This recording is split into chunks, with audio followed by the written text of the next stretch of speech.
Esse livro foi redigido com o propósito de mostrar, em palavras objetivas e simples, como que a igreja foi organizada e como que Deus organizou na pessoa de Jesus uma salvação tão poderosa e estabeleceu um reinado que até hoje os israelitas esperam. Eles esperam o reino de Davi, próspero, duradouro. Mas aqui nós percebemos muito bem que esse reinado, ele começou há 2000 anos com um pescador, um carpinteiro e alguns pescadores, perdão. E assim que o Senhor tinha planejado, tudo foi planejado. Eu vejo as pessoas falar, tudo seja feito conforme Deus quer. E as pessoas tomam ações erradas, decisões estranhas, e falam, essa é a vontade de Deus. Não, não é a vontade de Deus, é a permissão de Deus. Vontade não é essa, não. Muitas coisas que nós fazemos e depois sofremos consequências, não é a vontade de Deus, não. É a permissão de Deus. A vontade dele é outra. A vontade dele é que todos os seres humanos aceitassem a sua palavra, aceitassem a proposta que ele fez de amizade. Isso aqui, irmãos, é maravilhoso, porque os irmãos vejam que a estrutura que está revelada aqui por Lucas, ela mostra de forma cabal, total, o trabalhar do Espírito. Vamos perceber que aqui não tem um trabalho que possa ser. Um homem liderou, ele construiu a igreja primitiva, como alguns querem crer que a igreja primitiva ela foi construída aí sob as bases de uma crença romana. Não, a igreja de Cristo, irmãos, tem uma base só de apoio. Eles falam que o primaz da igreja romana é o primeiro sucessor de Pedro, porque Pedro recebeu então sobre ele a construção da igreja. É impossível um ser humano construir, não é igreja, porque isso é muito, é impossível um ser humano construir valores eternos sozinho, em si mesmo. Sem Jesus Cristo, nós não seríamos competentes de construir valores eternos em nós mesmos. Como que Pedro poderia suportar uma construção dessa?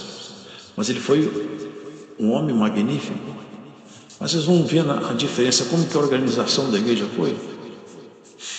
Porque tem uma passagem, irmãos, que vocês conhecem, que foi um diálogo de Jesus com Pedro.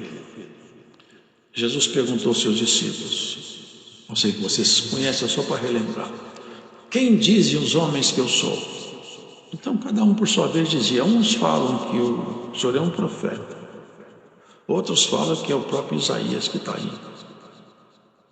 Herodes achava que era João Batista que tinha ressuscitado. Muito bem, e vocês? Quem vocês falam que eu sou? Pedro falou, tu és o Cristo. Aqui, Cristo é o Messias. A palavra Cristo é do grego, Messias é do hebraico, a mesma palavra, são sinônimos. Você é o Messias que todo judeu esperava, aquele que vai libertar Israel. O bem-aventurado é você, Simão Bar-Jonas, porque não foi nem a carne nem o sangue. Você não fez essa declaração porque você é um homem douto, estudado, você se aprofundou nas Escrituras. Não, isto te foi dado por uma revelação. Vocês percebem isso aí?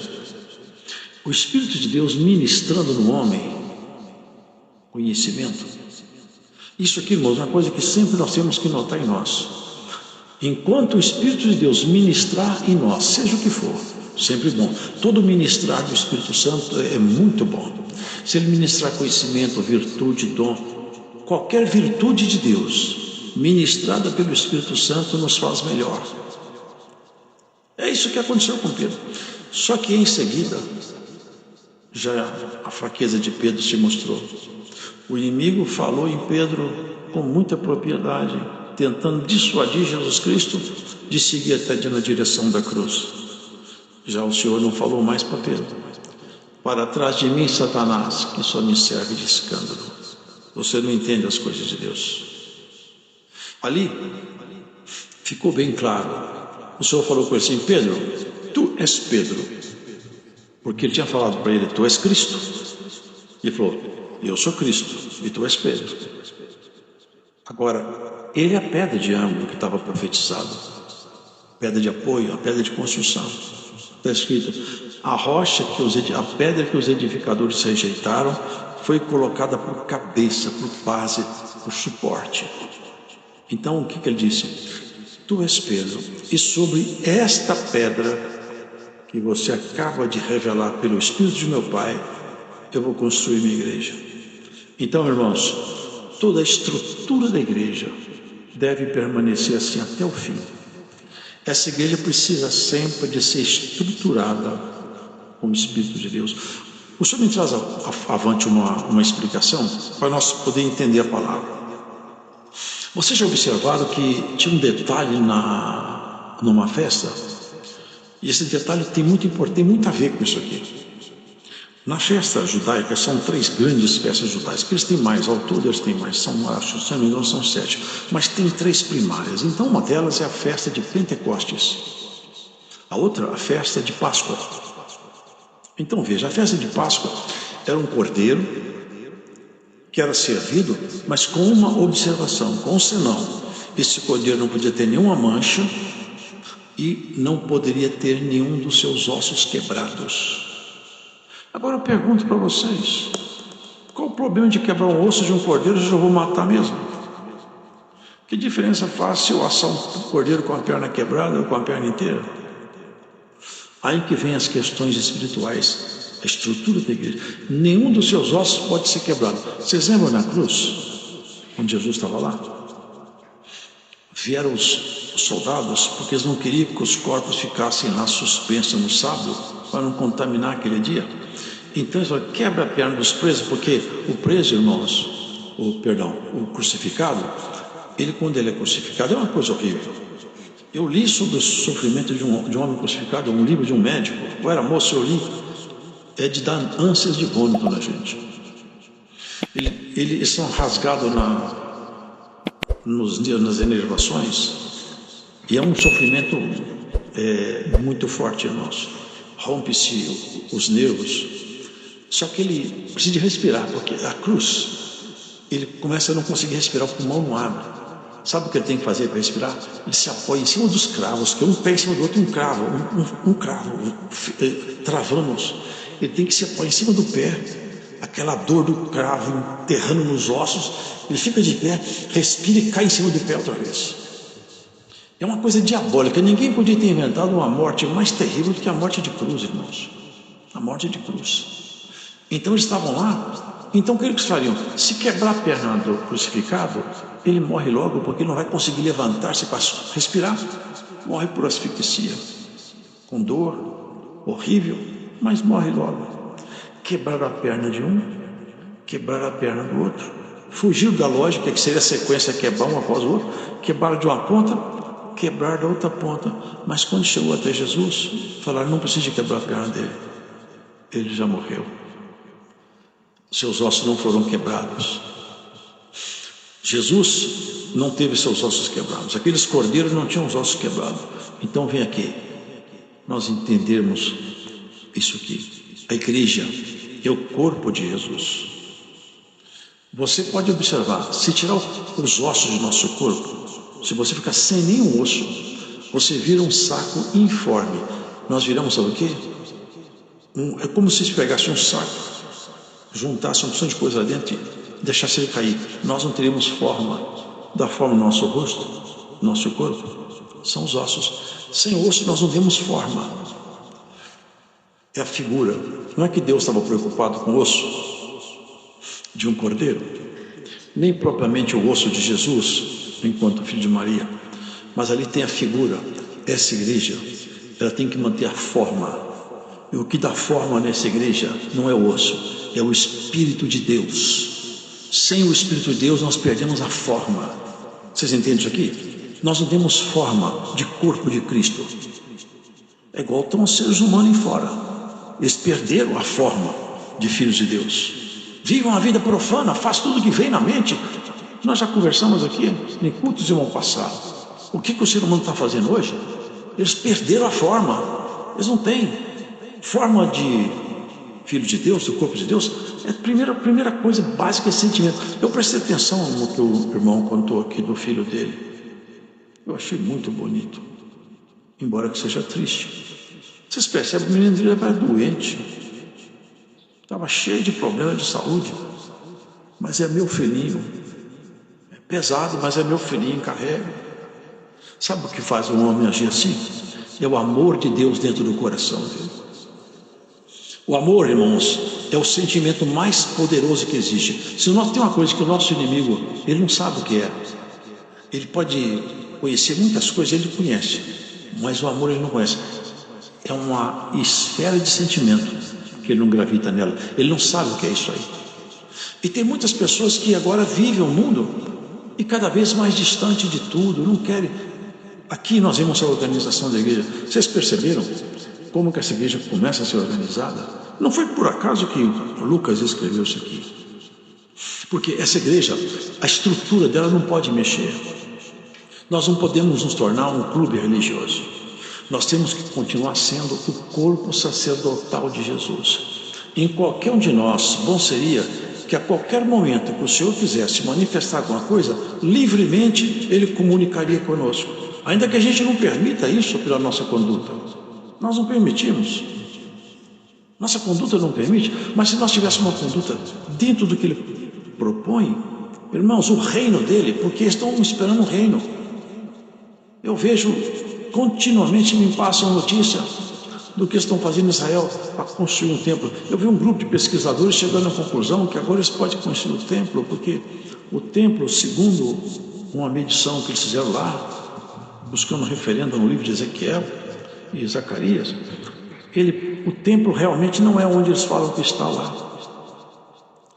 É o desejo, o anseio doentio e compreensível de que se faça um templo para Jesus, ou para o Messias voltar. Mas o templo para o Messias voltar já está construído, vocês entendem? É você, é você. Esse é o templo que o Messias construiu. Esse templo, Jesus não vai procurar templo para entrar lá, irmãos. Não vai entrar nenhum Messias no templo. O templo, ele falou, derriba esse templo, em 3 dias eu construo ele outra vez. Derriba esse templo aí, Deus constrói um definitivo, já está proposto nele. Esse é o templo que Jesus propôs construir. Aqui dentro, a estrutura de nosso sentimento e caráter. Vocês entendem isso aí? Ele está construindo em nós o verdadeiro templo. Essa é a graça de Jesus. E nós vemos aqui como que foi a organização inicial primitiva. Não começou com um discurso bonito. Não começou com uma preparação, uma reunião de doutos. Começou com um grupo lá que estava bem apertado, por sinal, a coisa não estava boa. A perseguição estava estabelecida. Judas tinha vendido Jesus por 30 moedas de prata e eles estavam bem aflitos. Mas era tempo de Pentecostes. Vocês percebem que as coisas de Deus são tudo ligadas? A festa de Pentecostes, eu já falei isso aqui, é quando os judeus pegam os primeiros frutos do campo e entregam para o sacerdote. Falou assim, nós pegamos a primícia do campo e entregamos para o sacerdote, a oferta para o nosso Deus, os primeiros frutos. Os frutos na região de Israel. Aqui, os sacerdotes começaram a primeiro os frutos, mas fruto diferente agora, que não dá nesse chão aqui, dá nesse chão aqui. São os dons de Deus, as primícias de Deus agora, para o sacerdote que são vocês, somos nós, entregar para o nosso Deus. Deus não quer centeio nem cevada, não quer cordeiro. Ele falou, se eu quisesse algum animal, eu nem pedia a você. Eu sou dono de tudo aqui. Mas Ele quer o louvor sincero.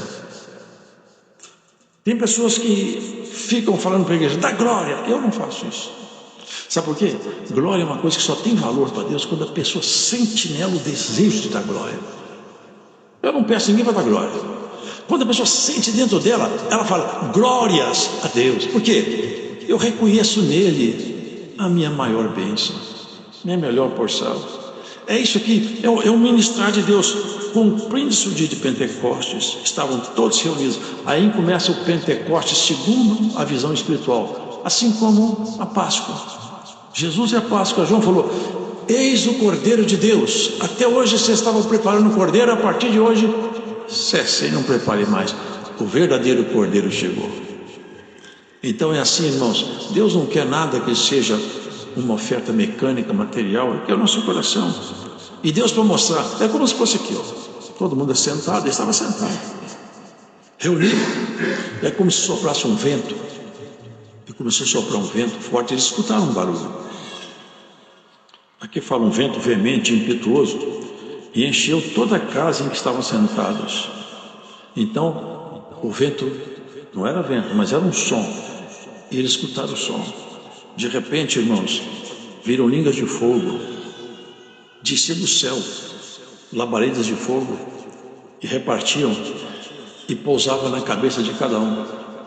Quando cada um, aquela centelha de fogo pousava nele, acontecia o que é o mais maravilhoso processo divino. Aquilo era o Senhor sinalando, agora eu estou ministrando dons nos meus escolhidos. Não é maravilhoso isso, não? Eu me lembro que eu estava uma vez, já contei aqui, uma vez eu estava numa igreja que tinha, ela era coberta por cima com uma lona, não era lona, é plástico, e do lado umas madeirinhas. Eu entrei lá no culto e eu não vou contar detalhes, vou contar só isso. Quando terminou o culto, eu saudei o irmão, ele virou as costas, eu fui embora, eu saí também. O senhor falou comigo, volta e saúde ele outra vez. Eu não entendi, nunca vi o senhor fazer isso, mas eu chamei, irmão, por favor, vem cá. Ele parou. É um lugar simples. Ele parou, olhou para mim e falou, não, me saúda mais uma vez. Saúdo. Quando eu acabei de saudar ele, assim, desceu um fogo, uma bola de fogo, eu estou dentro da boca dele, começou a falar em língua. E o Senhor deu pela interpretação do que ele falava. A organização, irmãos, entre nós, não podemos perder o lastro da obra de Deus. Nós temos que ser ministrados pelo Espírito Santo. Nós temos que crer nisso. Eu estava em Campinas ontem, e ele falou comigo que vai testemunhar aqui, nesse microfone que vocês vão ouvir. Ele veio aqui no Brás, pediu, ele chegou aqui paralítico, com fumo no pulmão e problema no coração. E todos lá conhecem, vocês não conhecemos, esse homem vinha em cadeira de roda. Andando, eu nem poderia saber que ele era um homem assim. Irmão, eu fui ungido no Brás. E Deus me libertou. Não tem cadeira de roda, não tem fumo em pulmão, não tem problema no coração, eu estou liberto. É o ministrar de Deus. O ministrar de Deus é maravilhoso. É isso aqui que nós estamos vendo, uma organização.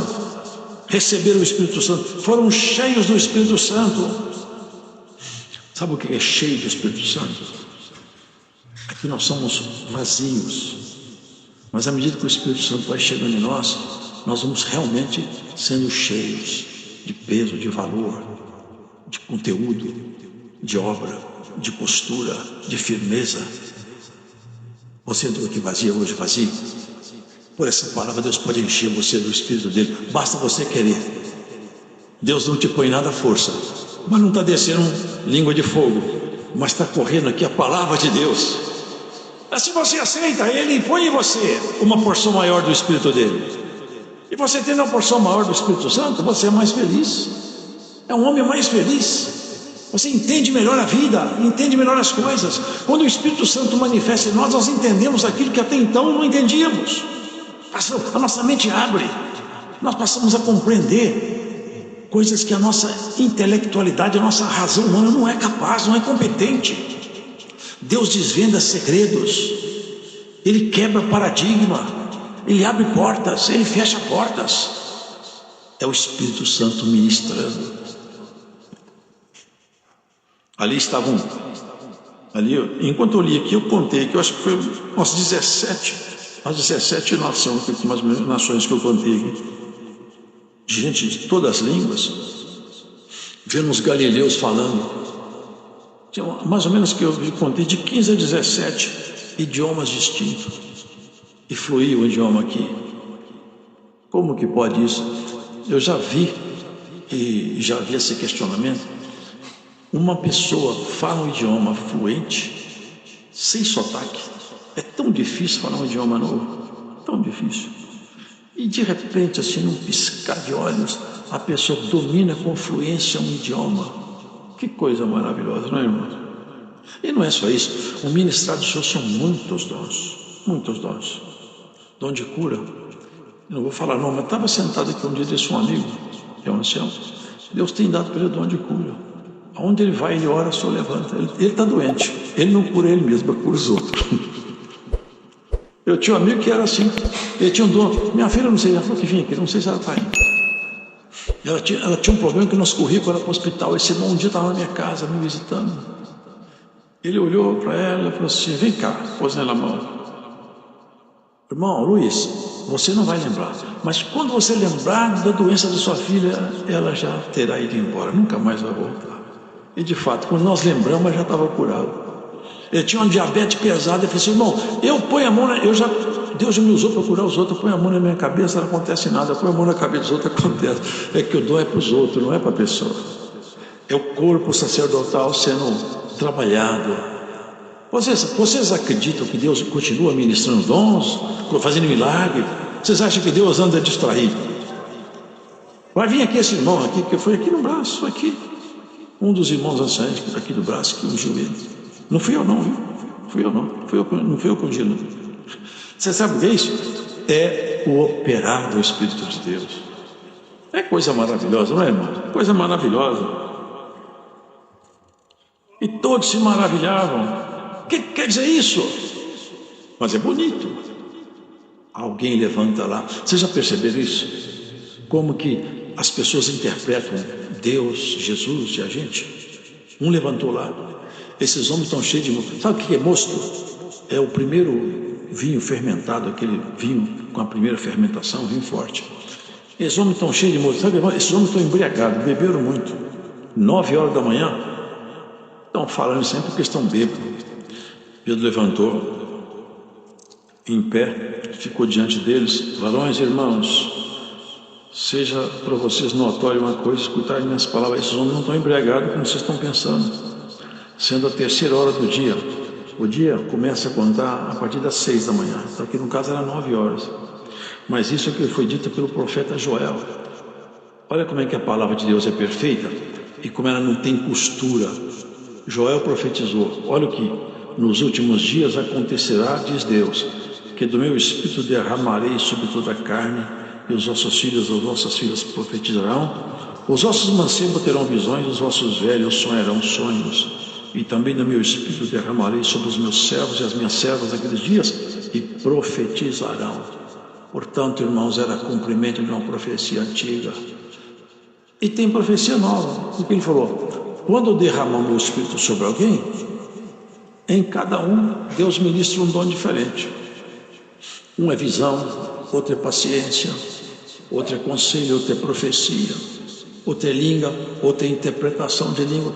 Cada um recebe um ministrar de Deus. E nós temos o direito de pedir. Eu quero um pouco mais da porção do teu Espírito. Eu queria um dom. Pedir dons é muito bom. E quem pode dar dom, gosta de ouvir quem pede. Gosta. Vai pedindo e Deus ministra. E igreja que tem dons, o dom não salva ninguém. Nós sabemos. Mas o dom ajuda a pessoa a caminhar.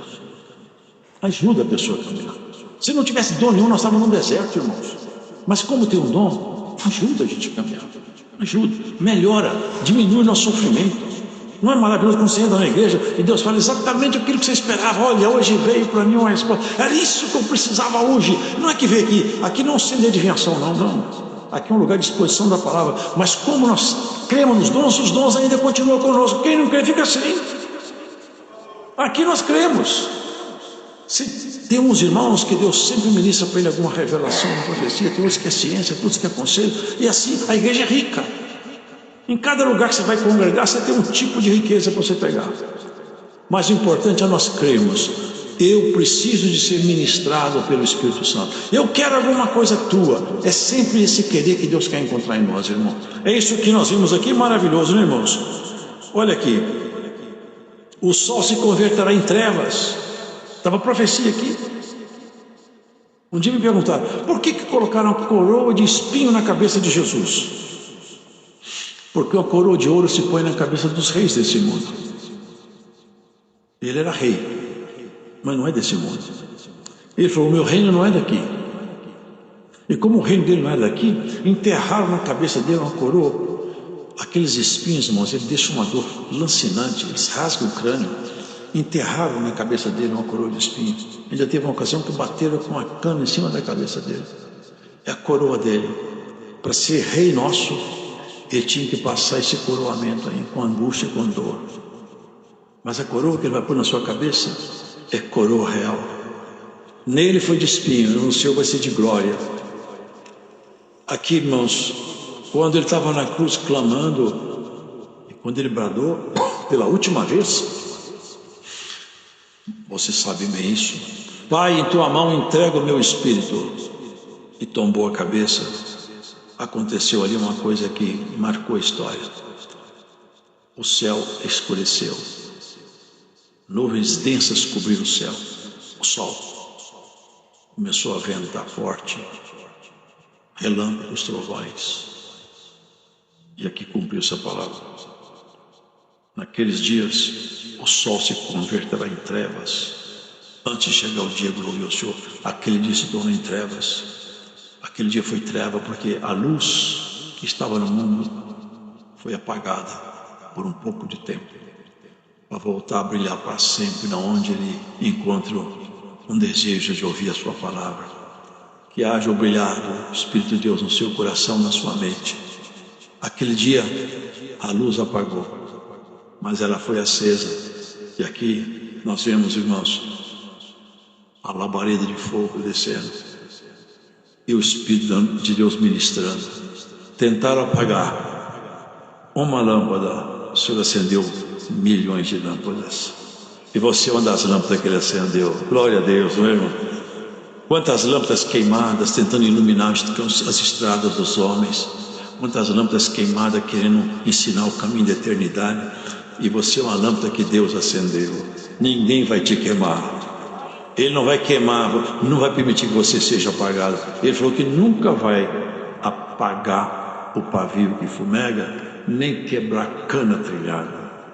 Ele vai colocar sempre condições de nós para nós seguirmos a nossa jornada. Também havia uma profecia sobre ele, irmãos.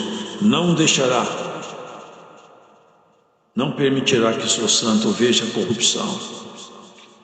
A corrupção que ele fala é o deterioro, estou tentando usar uma palavra suave, a decomposição dos nossos corpos. Quando se enterra alguém, o corpo vai se decompondo, tem que voltar a ser pó, porque quando Adão pecou, a sentença foi essa: lembra-te que tu és pó.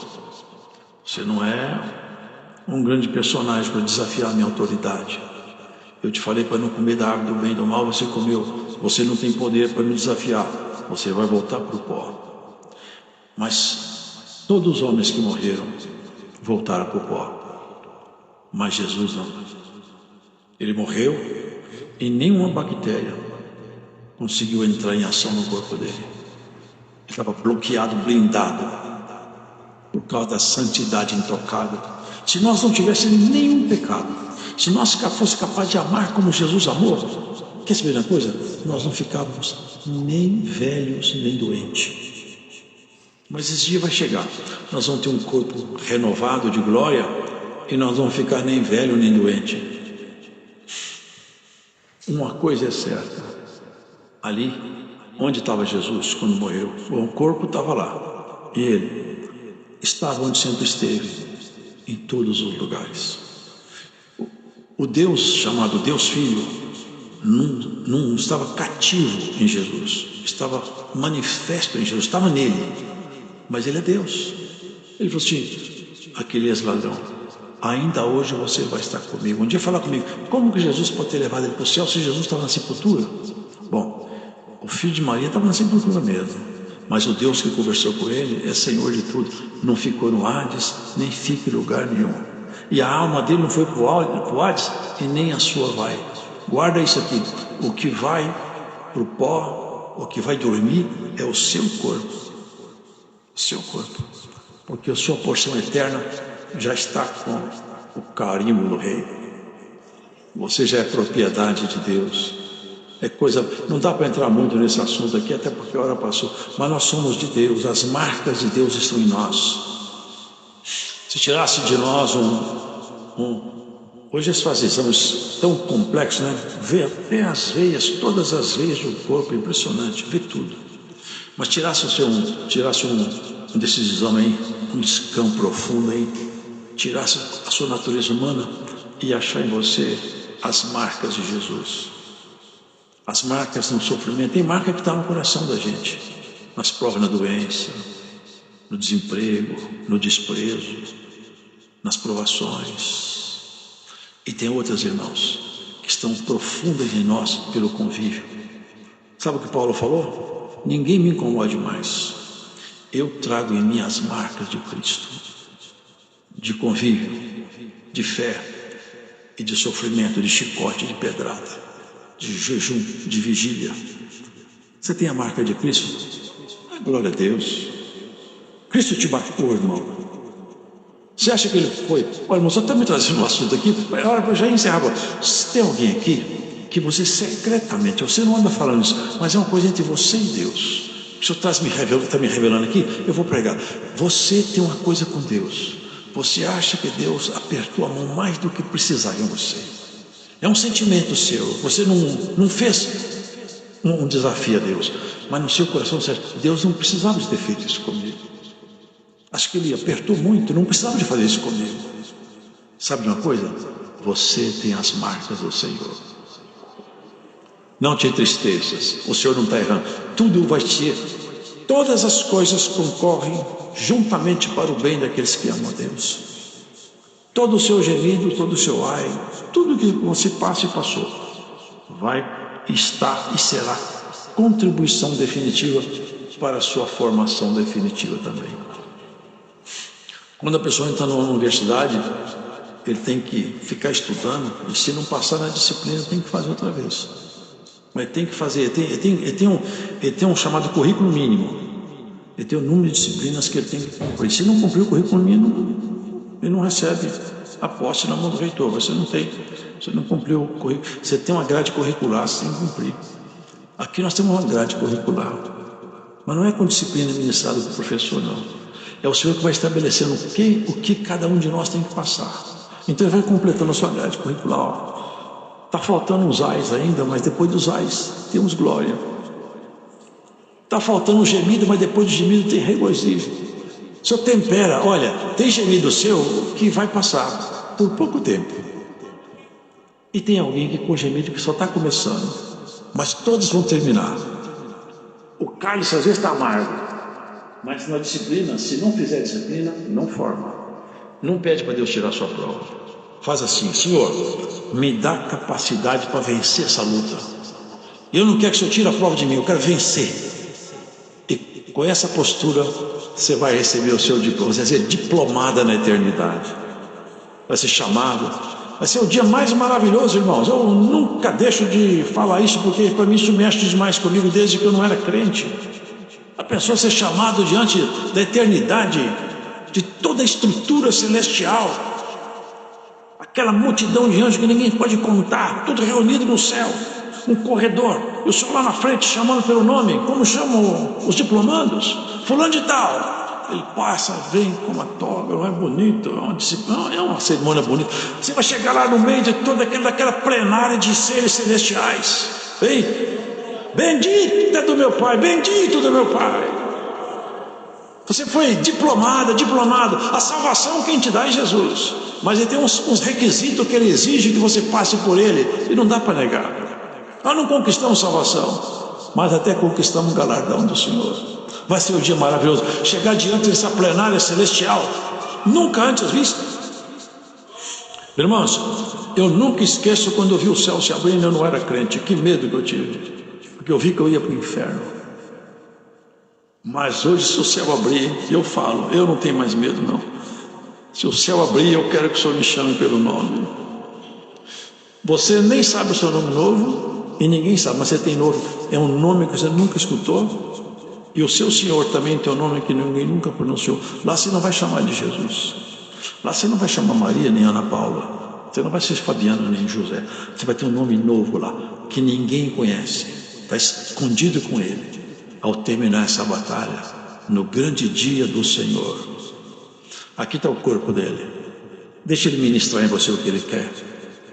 Quem sabe você aceita hoje buscar